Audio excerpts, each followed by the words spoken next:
പ്രിയപ്പെട്ട മുഅ്മിനീങ്ങളെ, നമ്മളെല്ലാവരും ജീവിതത്തിൽ ദാരിദ്ര്യം എന്ന് കേട്ടിട്ടുണ്ട്. എൻ്റെ ക്ലാസ് കേൾക്കുന്ന ബഹുഭൂരിപക്ഷം ഉമ്മമാരും വാപ്പമാരൊക്കെ നമ്മുടെയൊക്കെ ജീവിതത്തിൽ നമ്മൾ ചെറുപ്പത്തിലൊക്കെ ഒരുപാട് ഭക്ഷണം കഴിക്കാനില്ലാതെ വിഷമിച്ചവരാണ് അല്ലേ? നല്ലൊരു വസ്ത്രമില്ലാതെ വിഷമിച്ചവരാണ്, നല്ല വെള്ളം കുടിക്കാൻ കിട്ടാതെ വിഷമിച്ചവരാണ്. അതിനൊക്കെ നമ്മൾ ദാരിദ്ര്യത്തിൻ്റെ കാലം എന്നൊക്കെ പറയും. എന്നാൽ പ്രിയപ്പെട്ടവരെ, ഇന്നത്തെ കാലത്തും ദാരിദ്ര്യമുണ്ട്. ഇന്നിപ്പോൾ നമ്മുടെ മക്കൾക്ക് ഭക്ഷണമുണ്ട്, കഴിക്കാൻ വെള്ളമുണ്ട്, വസ്ത്രമുണ്ട്. പക്ഷെ ഇന്നും നമ്മൾ ശ്രദ്ധിക്കാതെ പോകുന്ന ചില കാര്യങ്ങൾ, ആ കാര്യങ്ങൾ നമ്മുടെ ജീവിതത്തിൽ ചെയ്ത് ഏകദേശം 22ഓളം നമ്മളൊക്കെ നിസ്സാരമായി കാണുന്ന 22 കാര്യങ്ങൾ നമ്മുടെ ജീവിതത്തിൽ ഉണ്ടായാൽ ഉണ്ട്. പലപ്പോഴും ഞാൻ നിങ്ങളൊക്കെ ചെയ്യുന്നുണ്ട്. അതുണ്ടെങ്കിൽ മാറ്റണം. അത് ഏതൊക്കെ കാര്യങ്ങളാണെന്ന് വിശദമായി ഇന്നത്തെ ക്ലാസ്സിൽ പറയുന്നു. അത് മാറ്റിയില്ലെങ്കിൽ ദാരിദ്ര്യം നമ്മുടെ ജീവിതത്തിൽ വരും. ദാരിദ്ര്യം എന്ന് പറഞ്ഞാൽ ഇന്നത്തെ കാലത്തെ ദാരിദ്ര്യം കുറച്ച് വെറൈറ്റിയാണ്. അപ്പോൾ ഇൻഷാ അല്ലാഹ് നമ്മുടെ ജീവിതത്തിൽ ശ്രദ്ധിക്കേണ്ട ചില കാര്യങ്ങളുണ്ട്. ഇല്ലെങ്കിൽ ഈ റജബ് മാസത്തിൽ നമ്മൾ ദുആ ചെയ്യുന്നു, അല്ലാഹുമ്മ ബാരിക് ലനാ ഫി റജബിൻ വ ശഅബാൻ, ആ ദുആയൊക്കെ വെറുതെ ആയി പോകും. അപ്പോൾ അതുകൊണ്ട് പ്രിയപ്പെട്ടവരെ, ജീവിതത്തിൽ സന്തോഷവും സമാധാനവും ഉണ്ടാവാൻ ഇന്നു മുതൽ നമ്മൾ ശ്രദ്ധിക്കേണ്ട 22 കാര്യം ഇൻഷാ അല്ലാഹ് ഇന്നത്തെ ക്ലാസ്സിൽ പറയുന്നു. അവസാനം വരെ കാണണേ, മറ്റുള്ളവർക്ക് എത്തിച്ചു കൊടുക്കാൻ വിട്ടുപോകേണ്ട. അല്ലാഹു സ്വീകരിക്കട്ടെ. ആമീൻ. അസ്സലാമു അലൈക്കും വറഹ്മത്തുള്ളാഹി വബറകാതുഹു. ബിസ്മില്ലാഹിർ റഹ്മാനിർ റഹീം. അൽഹംദുലില്ലാഹി വഖഫാ വസലാമുൻ അലാ ഇബാദിഹിൽ ലദീന ഇസ്തഫാ അമ്മാ ബഅദ്. ബഹുമാന സ്നേഹം നിറഞ്ഞ മുത്തു മുഅ്മിനീങ്ങളെ, അല്ലാഹു സുബ്ഹാനഹു വ തആല നമ്മളെ എല്ലാവരെയും ഖൈറിൻ്റെ, സലാമത്തിൻ്റെ, സന്തോഷത്തിൻ്റെ എല്ലാവിധത്തിലുള്ള അനുഗ്രഹങ്ങളും കിട്ടുന്ന ആളുകളിൽ ഉൾപ്പെടുത്തുമാറാവട്ടെ. അൽഹംദുലില്ലാഹ്, ഇന്നിപ്പോൾ ഞായറാഴ്ചയാണ്, റജബ് മാസം. ആ റജബ് മാസത്തിൻ്റെ 3-ാമത്തെ 10ലേക്കൊക്കെ നമ്മളിതാ പ്രവേശിച്ചിരിക്കുകയാണ്. അല്ലാഹു തആല ഇത്രയും ദിവസം നമ്മൾ ചെയ്തിട്ടുള്ള എല്ലാ സൽക്കർമ്മങ്ങളും റബ്ബ് സ്വീകരിക്കുമാറാവട്ടെ. ഇനി റജബ് മാസത്തിൻ്റെ ഏതാനും ദിവസങ്ങൾ കൂടി മാത്രമാണ് ബാക്കിയുള്ളത്. ഈ ദിവസങ്ങളിലൊക്കെ നമുക്ക് ഒരുപാട് നല്ല കാര്യങ്ങൾ ചെയ്യാനും, ഇനി ശഅബാൻ മാസത്തെ സ്വീകരിക്കാൻ, പിന്നെ പുണ്യമായ റമളാൻ മാസത്തെ നല്ല രൂപത്തിൽ വരവേൽക്കാൻ, അതിലൊക്കെ ഒരുപാട് നല്ല സൽക്കർമ്മങ്ങൾ ചെയ്യാൻ അല്ലാഹു നമ്മളെല്ലാവരെയും അനുഗ്രഹിക്കുമാറാവട്ടെ. ആമീൻ ആമീൻ യാ റബ്ബൽ ആലമീൻ. പ്രിയപ്പെട്ടവർ, ഇന്ന് ഞായറാഴ്ചയാണെന്ന് പറഞ്ഞല്ലോ. ഇന്നിപ്പോൾ ഒരുപാട് നിക്കാഹുകളൊക്കെ നടക്കുന്നു, വിവാഹങ്ങളൊക്കെ നടക്കുന്നു. അൽഹംദുലില്ലാഹ്, അല്ലാഹു തആല എല്ലാവരുടെയും കുടുംബജീവിതത്തിൽ സമാധാനവും ഐശ്വര്യവും സന്തോഷവും നിലനിർത്തി കൊടുക്കുമാറാവട്ടെ. വിവാഹപ്രായമെത്തിയിട്ട് വിവാഹം ശരിയാവാതെ വിഷമിക്കുന്ന നിരവധി സഹോദരിമാരുണ്ട്, സഹോദരങ്ങളുണ്ട്. അല്ലാഹു തആല അവർക്കൊക്കെ ഖൈറായ ഇണകളെ ചേർത്ത് കൊടുക്കുമാറാവട്ടെ. ആമീൻ യാ റബ്ബൽ ആലമീൻ. പ്രിയപ്പെട്ട മുഅ്മിനീങ്ങളെ, നമ്മളെല്ലാവരും ഭയക്കുന്ന ഒരു കാര്യമാണ് അല്ലേ ദാരിദ്ര്യം എന്ന് പറഞ്ഞാൽ. ഇന്നത്തെ കാലത്ത് ഇപ്പോൾ ഈ ദാരിദ്ര്യം എന്ന് പറഞ്ഞാൽ ചുമ്മാ വാക്കുകളിൽ ഒതുങ്ങിയിട്ടുണ്ട്. അയ്യേ ദാരിദ്ര്യം എന്ന് നമ്മൾ പറയും അല്ലേ? അയ്യേ ദാരിദ്ര്യം. അത് ചുമ്മാ എന്താണ്, ഒരാൾ അവൻ്റെ കയ്യിൽ എന്തെങ്കിലും ഒരു സാധനം ഉണ്ടായിട്ടും അത് പുറത്തെടുക്കാതെ അങ്ങനെയൊക്കെ വരുമ്പോഴാണ് ഈ ദാരിദ്ര്യം എന്ന് പറയുക. സത്യത്തിൽ ദാരിദ്ര്യമുണ്ടായിരുന്ന ഒരു കാലമുണ്ടായിരുന്നു. എൻ്റെ ഈ ശബ്ദം കേൾക്കുന്ന, ക്ലാസ് കേൾക്കുന്ന സഹോദരിമാരിൽ, ഉമ്മമാരിൽ ബഹുഭൂരിപക്ഷം ആളുകളും, അതുപോലെ തന്നെ ഉപ്പമാരിൽ, വാപ്പമാരിൽ, സഹോദരന്മാരിൽ ബഹുഭൂരിപക്ഷം ആളുകളും ചെറുപ്പത്തിൽ ദാരിദ്ര്യം എന്താണെന്ന് അനുഭവിച്ച ആളുകളാണല്ലേ. ഇപ്പോൾ സത്യം പറഞ്ഞാൽ ഇപ്പോൾ എൻ്റെയൊക്കെ കാലത്ത് എനിക്കിപ്പോൾ അങ്ങനെ ദാരിദ്ര്യം, ഭക്ഷണമൊന്നും കഴിക്കാനില്ലാത്തൊരവസ്ഥ ഒന്നും ഓർക്കുന്നില്ല. പക്ഷെ ഉണ്ടായിട്ടുണ്ട്, ഞാനിപ്പോൾ ഓർക്കുന്നുണ്ട്. അതായത് എൻ്റെ വാപ്പ പള്ളി ജോലിയാണ്. അപ്പോൾ ആഴ്ചയിൽ 2 ദിവസത്തെ ലീവിനാണ് വരിക. അപ്പോൾ വാപ്പ വരുമ്പോൾ കുറച്ച് അന്ന് റസ്ക്, അതുപോലെ ബിസ്ക്കറ്റൊക്കെ കൊണ്ടുവരും. അപ്പോൾ അങ്ങനെ കൊണ്ടുവന്ന് തരുമ്പോൾ ഈ ഒരാഴ്ചത്തേക്കാണ് കൊണ്ടുവന്ന് തരുന്നത്. അടുത്ത ആഴ്ച എത്തുന്നതിന് മുമ്പ് തന്നെ ആ കൊണ്ടുവന്ന റസ്ക്കും അത് തന്നെ ആ ബിസ്ക്കറ്റൊക്കെ തീർന്നു പോകുമ്പോൾ അതിൻ്റെ പൊടി മാത്രം എടുത്ത് ചായയിലിട്ട് കലക്കി കുടിക്കുന്ന ഒരു കാലമൊക്കെ ഉണ്ടായി. സത്യം പറഞ്ഞാൽ അതൊന്നും ദാരിദ്ര്യമല്ല, കഴിക്കാൻ എന്തെങ്കിലും ഉണ്ടല്ലോ. ഞാൻ പറഞ്ഞത് അങ്ങനെ തീരെ ഭക്ഷണമില്ലാത്തൊരു സാഹചര്യമൊന്നും എൻ്റെ ജീവിതത്തിൽ ഉണ്ടായിട്ടില്ല. അൽഹംദുലില്ലാഹ്, അത് അല്ലാഹു തആല തന്ന വലിയ ഫളിലാണ്. പക്ഷേ എൻ്റെ പ്രായമുള്ള എത്രയോ ആളുകൾ ഒന്നും കഴിക്കാനില്ലാതെ ദിവസങ്ങളോളം പട്ടിണി കിടന്നിട്ടുണ്ടാവാം. നിങ്ങളുടെയൊക്കെ ജീവിതത്തിൽ നിങ്ങളൊക്കെ പട്ടിണി കിടന്നിട്ടുണ്ടാവും. നമ്മുടെ വാപ്പമാരും ഉമ്മമാരൊക്കെ അങ്ങനെ ഒരുപാട് പ്രയാസത്തിൽ കഴിഞ്ഞവരുണ്ട്. അതൊക്കെയാണ് ഈ ദാരിദ്ര്യം എന്ന് പറയുക. എന്നാൽ ഇന്നത്തെ കാലത്ത് നമുക്ക് അങ്ങനെ ഭക്ഷണം കഴിക്കാനില്ലായ്മയല്ല, മറിച്ച് പൈസയൊക്കെ ഉണ്ട്, പക്ഷെ ഒന്നിനും തികയുന്നില്ല. അതാണ് പ്രശ്നം. അത് വല്ലാത്തൊരു ദാരിദ്ര്യമാണത്. പൈസ ഉണ്ടോ ഉണ്ട്, 50,000 രൂപ സാലറി ഉണ്ട്, അല്ലെങ്കിൽ 1,00,000 രൂപ സാലറി ഒക്കെ ഉണ്ട്. പക്ഷേ സാലറി കിട്ടി മാസം ഒരു 5-ാമത്തെ ദിവസമാകുമ്പോൾ പൈസ മുഴുവനും തീരുന്നു. മാത്രമല്ല ആവശ്യത്തിന് പൈസ നമുക്ക് ഉപയോഗിക്കാൻ പറ്റുന്നില്ല. അങ്ങനെ ചില സാഹചര്യം, അതൊക്കെയാണ് ഇന്നത്തെ കാലത്തെ ദാരിദ്ര്യം എന്ന് പറയുക. ഞാൻ ഉദാഹരണം പറയട്ടെ. നമ്മുടെ വീട്ടിൽ ഒരുപാട് ഡ്രസ്സ് ഉണ്ടാവും. ഇപ്പോൾ എനിക്ക് തന്നെ ഇതുപോലത്തെ കമീസ് 5-6 ഉണ്ട്. പക്ഷെ ഒരു കല്യാണത്തിന് പോകാൻ നേരത്ത് ഞാനിങ്ങനെ പഠിച്ചോണ്ട് ഇതിനകത്ത് ഏതിടും പക്ഷെ നല്ല ഓർമ്മ ഇല്ലല്ലോ. അതായത് ഇതുപോലുള്ള 8 അല്ലെങ്കിൽ 10 കമീസ് നീളം കുപ്പായം എനിക്കുണ്ട് എങ്കിൽ ഞാനൊരു കല്യാണത്തിന് പോവാൻ ഞാനിതിങ്ങനെ നോക്കുമ്പോൾ ഇതിനകത്ത് ഏതിടും, പക്ഷേ നല്ലതില്ലല്ലോ എന്ന് ചിന്തിക്കുകയാണ് ഞാൻ. അതാണ് ദാരിദ്ര്യം. ഇപ്പോൾ വീട്ടിൽ നമ്മുടെ അലമാര നോക്കിയാൽ, ഇപ്പോൾ എൻ്റെ വീട്ടിൽ അലമാര നോക്കിയാൽ, ഇത് എൻ്റെ വീട്ടിലെ കാര്യം മാത്രമല്ല കേട്ടോ, നമ്മുടെ എല്ലാവരുടെയും വീട്ടിൽ ഇങ്ങനെ ആയിരിക്കും. ഒരു അലമാരി എടുത്താൽ നമ്മുടെ ഭാര്യമാരുടെ ഡ്രസ്സായിരിക്കും അലമാരിയിൽ ബഹുഭൂരിപക്ഷം കള്ളിയിലും ഉണ്ടാവുക, നമ്മുടെ മക്കളുടെയൊക്കെ ഉണ്ടാവും. ഭർത്താവിന് ചിലപ്പോൾ 1-2 കള്ളിയിലുണ്ടാവുള്ളൂ, 1-2 ആ ഒരു തട്ടിലുണ്ടാവുള്ളൂ. പക്ഷെ അവർ കല്യാണത്തിന് പോകുമ്പോൾ ചിന്തിക്കും, ഇതിനകത്ത് നല്ല ഡ്രസ്സ് ഇല്ലല്ലോ, ഏത് ഡ്രസ്സ് ഇടും, അങ്ങനെയൊക്കെ. അതായത് നമുക്ക് സംഭവം എല്ലാ കാര്യങ്ങളും ഉണ്ട്, പക്ഷേ തികയുന്നില്ല, അല്ലെങ്കിൽ ഒന്നും മതിയാവുന്നില്ല, നമുക്കൊരു തൃപ്തി വരുന്നില്ല. ഇതാണ് ദാരിദ്ര്യം എന്ന് പറയുക. നല്ല ബോഡി ഉണ്ട്, നല്ല തണ്ടും തടിയൊക്കെ ഉണ്ട്, പക്ഷേ പല അസുഖങ്ങളാണ്, ഷുഗറാണ്, കൊളസ്ട്രോളാണ്, മധുരം കഴിക്കാൻ പാടില്ല, ഉപ്പ് കൂടാൻ പാടില്ല, എരിവ് കൂടാൻ പാടില്ല, പല പല അസുഖങ്ങൾ ഉണ്ടാവും. കുടുംബത്തിൽ മക്കളൊക്കെ ഉണ്ടോ, മക്കളൊക്കെ ഉണ്ട്, പക്ഷേ ഒരു സമാധാനമില്ല. കച്ചവടമുണ്ടോ, കച്ചവടമുണ്ട്, പക്ഷേ ഒരു സ്വസ്ഥതയില്ല. മക്കളുണ്ടോ, മക്കളൊക്കെ ഉണ്ട്, പക്ഷെ പറഞ്ഞിട്ട് അനുസരിക്കുന്നില്ല. ഭക്ഷണമുണ്ടോ, ഭക്ഷണമുണ്ട്, പക്ഷെ ഭക്ഷണം കഴിക്കാൻ പറ്റുന്നില്ല. വീടുണ്ടോ, വീടുണ്ട്, പക്ഷെ ഒരു സമാധാനമില്ല. ഇതൊക്കെയാണ് ഇന്നത്തെ കാലത്തെ ദാരിദ്ര്യം എന്ന് പറഞ്ഞാൽ. ഇതിനെപ്പറ്റിയാണ് നബി സല്ലല്ലാഹു അലൈഹി വസല്ലം തങ്ങൾ പറഞ്ഞത്. അതായത് നബി തങ്ങൾ പറയുന്നു, മനുഷ്യൻ ഭയപ്പെടുന്ന 2 കാര്യം, മൗത്ത് മരണമാണ്, രണ്ടാമത്തേത് ഫഖർ ദാരിദ്ര്യമാണ്. നബി തങ്ങൾ പറയുന്നു, ഒന്നാമതായി പറഞ്ഞ ആ ഒരു കാര്യത്തിൽ നിന്നും നമുക്ക് ഒരിക്കലും രക്ഷ കിട്ടൂല, എപ്പോഴാണെങ്കിലും നമ്മൾ മരിക്കും, ഉറപ്പാണ്. പക്ഷെ രണ്ടാമത്തെ കാര്യം എന്താണ്? ദാരിദ്ര്യം. ഈ ദാരിദ്ര്യത്തിൽ നിന്ന് നമ്മൾ പരിശ്രമിച്ചാൽ നമുക്ക് പുറത്തു വരാം. ചില കാര്യങ്ങൾ നമ്മുടെ ജീവിതത്തിൽ ചെയ്താൽ, ചില കാര്യങ്ങൾ ഒഴിവാക്കിയാൽ, ചില കാര്യങ്ങൾ നമ്മൾ മാറ്റിവെച്ചാൽ ദാരിദ്ര്യം മാറി നമുക്ക് ജീവിതത്തിൽ നന്മയും ഐശ്വര്യവും ബറക്കത്തും ഉണ്ടാകും. മഹാനായ ഷർവാനി റഹ്മത്തുള്ളാഹി അലൈഹി അദ്ദേഹത്തിൻ്റെ ഹാഷിയയിൽ, അതുപോലെ സ്വലാഹുദ്ദീൻ എന്ന കിതാബിലൊക്കെ നമുക്ക് നമ്മുടെ ജീവിതത്തിൽ നമ്മൾ ഉപേക്ഷിച്ചില്ലെങ്കിൽ, നമ്മൾ വേണ്ടാന്ന് വെച്ചില്ലെങ്കിൽ നമ്മൾ പെട്ടുപോകും, അല്ലെങ്കിൽ മുടിഞ്ഞു പോകും എന്നൊക്കെ പണ്ട് പറയുമായിരുന്നു. മുടിഞ്ഞു പോകൂടാ നീ എന്നൊക്കെ, അതായത് എന്താ, നശിച്ചു പോകും. ഒരു ശാപത്തിൻ്റെ വാക്കാണ് അതൊക്കെ. അപ്പൊ ശാപം കിട്ടുന്നവരായി നമ്മൾ മാറിപ്പോകും. അള്ളാഹു കാത്തുരക്ഷിക്കട്ടെ. ആരാണത്? ഏകദേശം 22ഓളം കാര്യങ്ങളുണ്ട്. 22 കാര്യങ്ങൾ ജീവിതത്തിൽ നമ്മൾ സൂക്ഷിച്ചില്ല. ഇതൊക്കെ നമ്മൾ നിസ്സാരമായി കാണുന്ന കാര്യങ്ങളാണ്, നിസ്സാരമായി കാണുന്ന കാര്യങ്ങളാണ്. പക്ഷേ ഇത് ഉപേക്ഷിച്ചില്ല എങ്കിൽ വലിയ ആപത്തുകൾ നമ്മുടെ ജീവിതത്തിൽ വരും. ഒന്നാമത്തെ കാര്യം മഹത്തുക്കൾ പറയുന്നു, എന്തെന്നറിയോ? മക്ബറകളിൽ ചിരിക്കലാണ്. മക്ബറയിൽ ചിരിക്കില്ല. അതെന്താ ഉസ്താദെ? ഒരു മയ്യിത്ത് അടക്കൽ വന്നാൽ, ഞാൻ ശ്രദ്ധിച്ചിട്ട് ഈ പള്ളിയിലൊക്കെ പുരുഷന്മാരിങ്ങനെ ആരെങ്കിലൊക്കെ മരിച്ചിട്ട് കബറടക്കാൻ വേണ്ടി, മയ്യിത്ത് നിസ്കരിക്കാൻ വേണ്ടിയൊക്കെ വരുമ്പോൾ എന്ത് കളിയും ചിരിയാന്നറിയോ?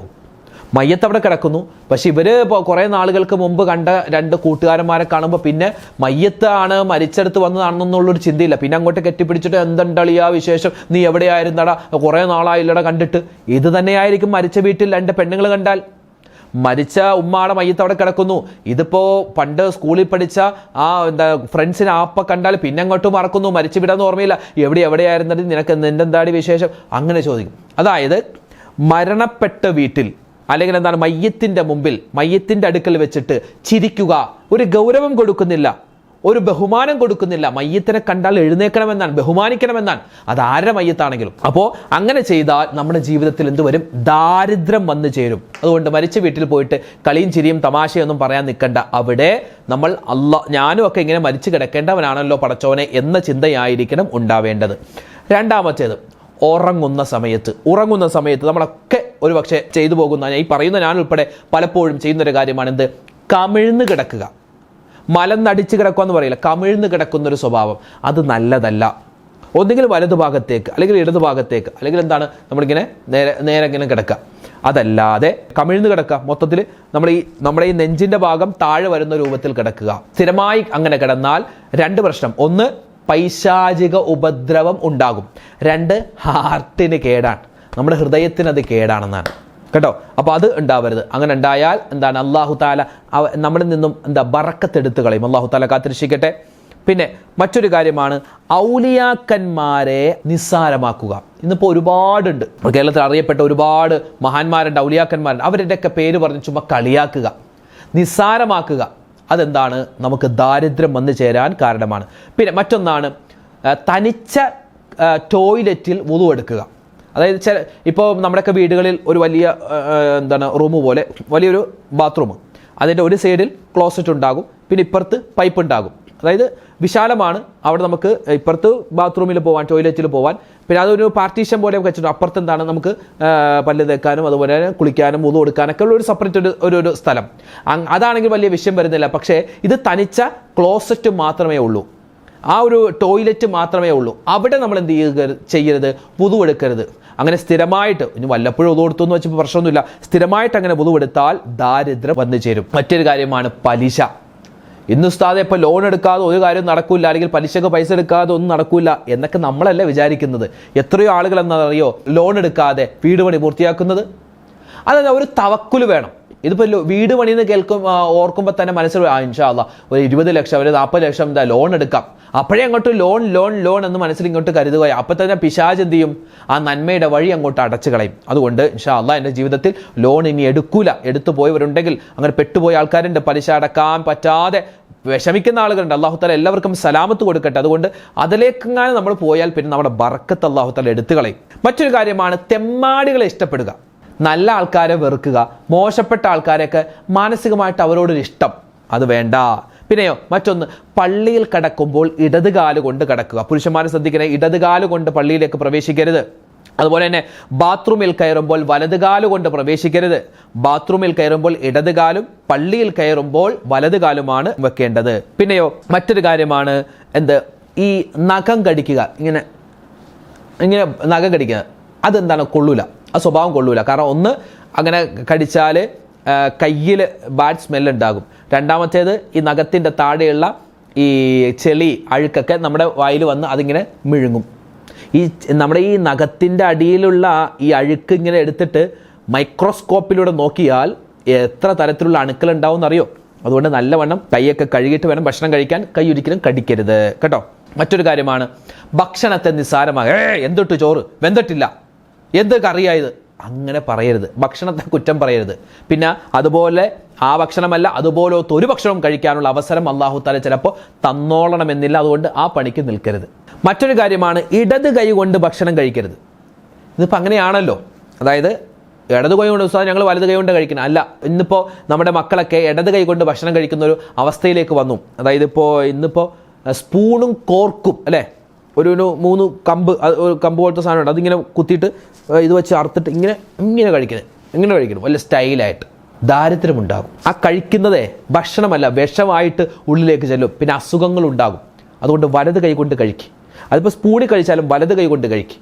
അതിലാണ് ബർക്കത്തുള്ളത്. പിന്നെയോ ഉമ്മാനെയും വാപ്പാനെയും പേരെടുത്ത് അഭിസംബോധന ചെയ്യരുത്. നമ്മളൊക്കെ പലപ്പോഴും അങ്ങനെ പറയും. ഇപ്പം എൻ്റെ ഉമ്മയുടെ പേര് ആയിഷ എന്നാണ്. ആ ആയിഷുമ്മ എന്നൊക്കെ പലപ്പോഴും ഞാനൊക്കെ വിളിച്ചു പോകാറുണ്ട്. നമ്മൾ ആരും അങ്ങനെ ചെയ്യരുതെന്നാണ്. പക്ഷെ അത് ഇന്ന് വിളിക്കില്ല. ഉമ്മാൻ്റെ വാപ്പാൻ്റെ പേരങ്ങനെ വിളിച്ച് കൂടുതൽ അങ്ങനെ അഭിസംബോധന ചെയ്യരുത്. ഉമ്മാക്കൊരു വിലയുണ്ട്, വാപ്പാക്കൊരു സ്ഥാനമുണ്ട്. ആ ഒരു സ്ഥാനം ഞാൻ നിങ്ങളും വക വെച്ച് കൊടുക്കണം ഇൻഷാ അല്ലാ. അല്ലാഹു തആല നമ്മുടെ ഉമ്മാടെ വാപ്പാടെ പൊരുത്തം നമുക്ക് തരട്ടെ. മരണപ്പെട്ടു പോയവരുണ്ടെങ്കിൽ അല്ലാഹു തആല അവർക്കൊക്കെ മഗ്ഫിറത്ത് കൊടുക്കട്ടെ. ആമീൻ യാ റബ്ബൽ ആലമീൻ. മറ്റൊന്ന്, ഉമ്മമാരെ ഞാൻ പലപ്പോഴും പറഞ്ഞിട്ടുണ്ട്, പാത്രങ്ങൾ നമ്മൾ കഴുകാതെ വെക്കരുത്. ഇപ്പോൾ രാത്രിയൊക്കെ ഭക്ഷണം കഴിച്ചിട്ട് ഇപ്പോൾ ഒരുപാട് പാത്രം ഉണ്ടെങ്കിലും മടിയല്ല, ഇനി നാളെ കഴുകാം എന്ന് പറഞ്ഞ് ചിലപ്പോൾ ക്ഷീണമായിരിക്കാം.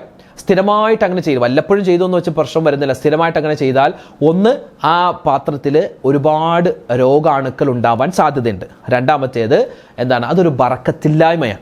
ബറക്കത്ത് നഷ്ടപ്പെട്ടു പോകും.